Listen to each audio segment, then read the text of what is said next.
dumbbell ball total body workout. Beginning with your first exercise, which will be a dumbbell wide stance squat. Hold dumbbells right with your legs a little bit wider than shoulder width apart, knees and toes turned out. Keep your back straight, sit back into the squat, and just imagine picking something up from in between your legs and pulling it towards your center. Exercise number 2 is called a deadlift, and you get the ball for a little more challenge. Place your foot, shoelaces down on the object, support the leg, and bend at the hip and the knee of your support leg until the dumbbells reach about mid-shin level. Perform on both legs. The third exercise is a band hip abduction. Stand with a little bit of support if you need it. More challenge is to stand without your hands supported. Place the tubing just a little bit above the ankle bone or toward the ankle bone and press away from your standing leg.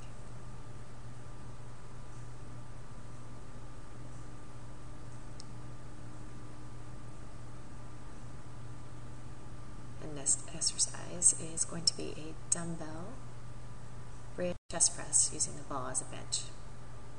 The chest press position that you would on a flat bench between the shoulder blades with the head and neck supported. The eyes should be looking up. Press the dumbbells up until your arms are straight but not locked at the elbow joint.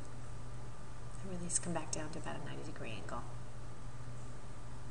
Be careful when you're maneuvering back and forth from the ball from a flat bridge position into a seated position. Make sure the abs stay engaged. The next exercise would be a dumbbell lateral raise, which can be performed with the thumbs turned up and the palms facing forward. If you have a lot of shoulder problems, be sure not to raise the arms any higher than the level of your shoulder to protect the integrity of the rotator cuff. Next exercise in the sequence is a one-arm dumbbell row using the ball as a bench for support. Lean forward to about a 45 to 90-degree angle for optimal effectiveness, and just lead with the elbow, making a right angle with that upper arm. A seated shoulder press using, again, the ball as a bench.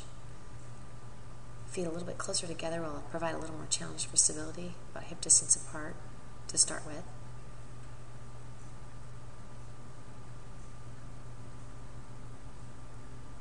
And moving into a little bit of core training. So this is called the bridge position with the legs on the ball and hip adduction. So this is going to work the inner legs, the hip extensors, and also the mid-back and the stabilizers of the trunk.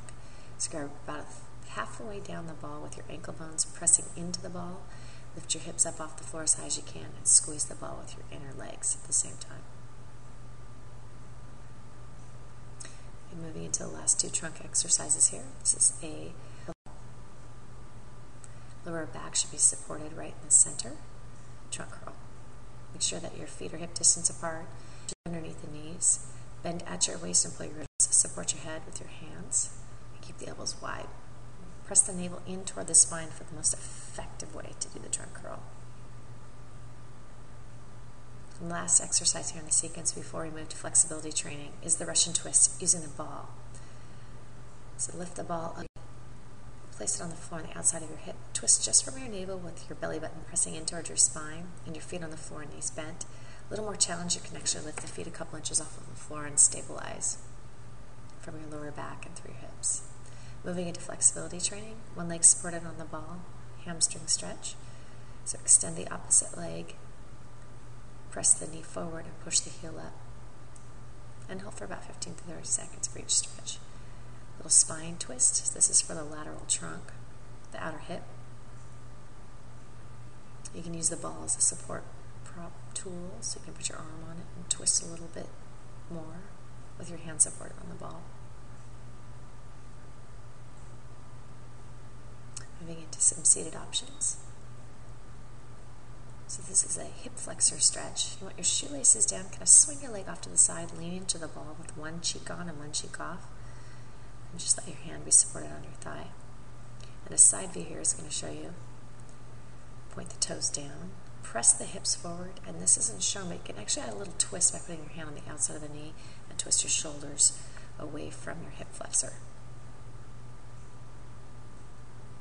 And dropping down into a chest expansion stretch. So let the hips drop down to the floor and let your spine track the shape of the ball. And make a snow angel, so this goes from the chest up into the lateral trunk. So bring your hands up over your head and draw your arms down towards your sides. And just allow the shoulder blades to glide up and down. And the last two stretches here. This one's for the outer hip. Actually, this is for the upper back. So hands are going to be relaxed on the back of the ball. Draw your chin towards your chest, relax your shoulders down. And for the lateral neck again, head tilts to the right, head tilts to the left. Keep the shoulder blades pulled down and together and heavy towards your hips. Outer hip. One ankle on the opposite knee. You're just going to lean forward and press that knee down. Make sure your foot stays flecked to protect the lateral shin and the lateral knee. Perform on both sides. And last stretch here, just winding up. Lean a little bit forward, open up the legs wide, and press with the elbows or the inner forearms to inner thigh stretch. And there you have it. Make your moment. Great work. See you next time.